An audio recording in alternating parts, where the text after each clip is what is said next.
Hey, Sonny, Donna, Hopkins, Pro Football Plus. Welcome to the DMV.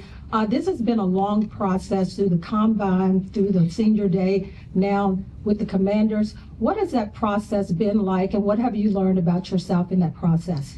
For me, it's been fun. Combine prep was awesome. Out in California, training with guys, training with my brothers and my teammates, some other guys from across the country. That was fun. Then you go to the combine, you get to go out there, compete, meet with a bunch of coaches, talk ball, talk about yourself, go to pro day, go on these visits, and then obviously, the draft day. So it's been fun. It's been great. And, I think I learned about myself that I'm not anxious for the moment. I'm excited. And I think, talking to my dad, you can be excited and be anxiety-free when you put the work in. So you trust that work and then get to this next level, create a routine, create a regimen, and trust that work and just trust the process. What was it just, you spent so much time talking to him. Was he just so inquisitive? Was it just the thing? I kept hearing things like that he was just peppering people with questions. Yeah, was it really like that? Or? Yeah, he's thoughtful. I thought for him, the thing that came to mind, like, this is a relentless competitor. And it's in all facets. Like, you could tell the work that he puts into the game.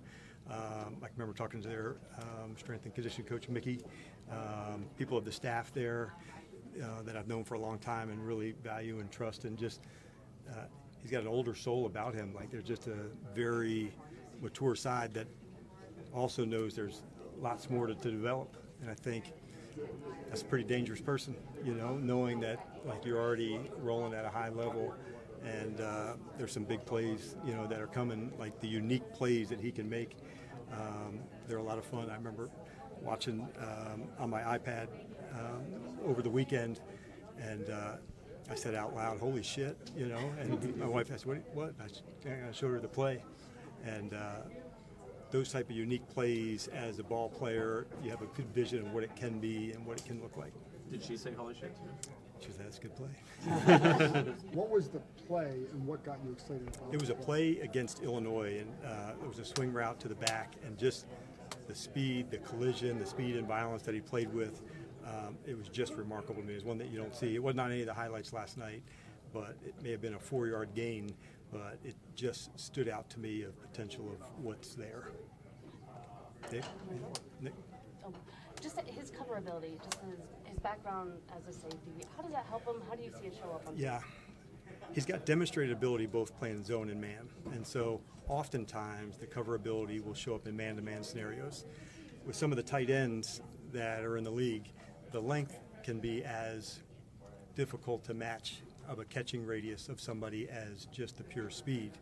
And so the demonstrated ability for a linebacker to be able to do that, it adds a lot of value, because you can then keep both safeties high, you can disguise more, make more plays in that sense. So he didn't blitz a lot, but he's got that part of his game as well. And so I think as a linebacker, what's the run tackling, what's the pass coverage, what's the man-to-man like, what's the blitzing like?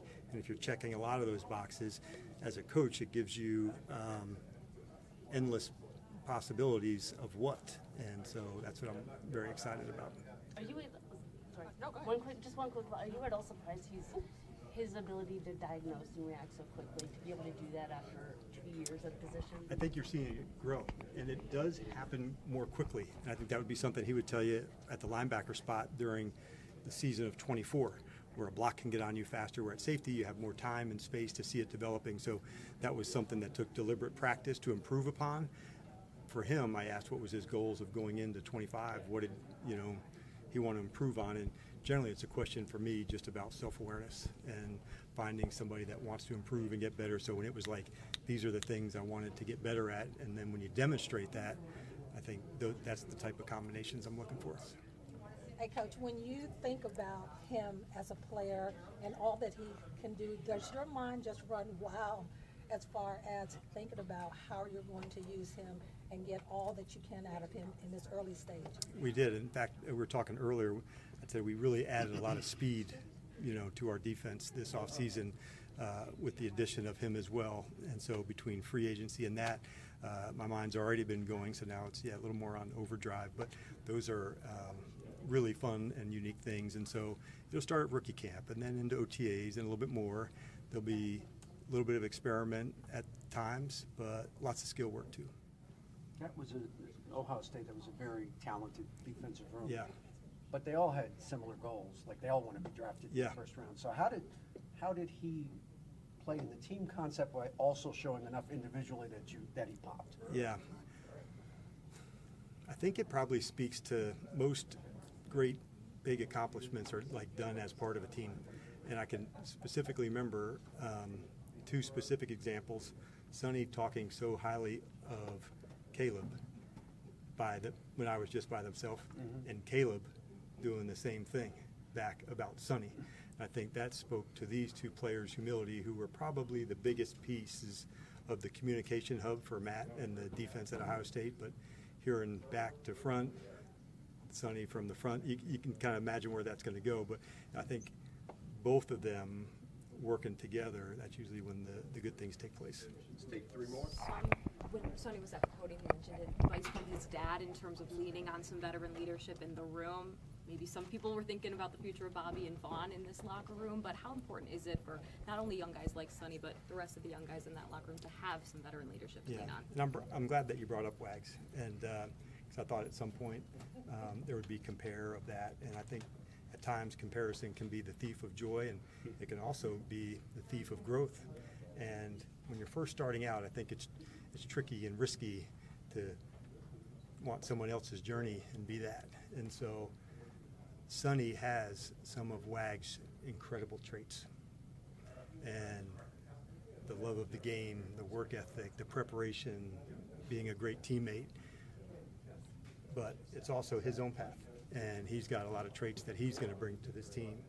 But to bring up in any type of conversation when your name's associated with guys like Wags and Vaughn, that's a great start. But it is important to know, like, he's his own guy, but he does have some incredible traits. But I wouldn't compare Wags to anybody, almost at any position. But to be spoken about in a conversation, I think that's pretty cool. The power of having a vet look after you, it's incredible.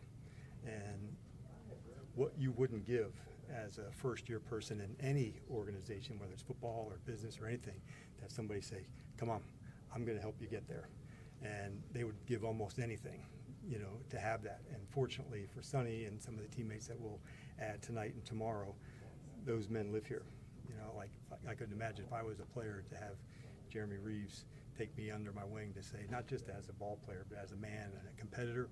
That's the type of people here. And I think that's what I'm excited for him to meet these guys, be around them, and he's a fantastic teammate. You could kind of feel his love of his Ohio State teammates, and he'll jump right in with the crew here.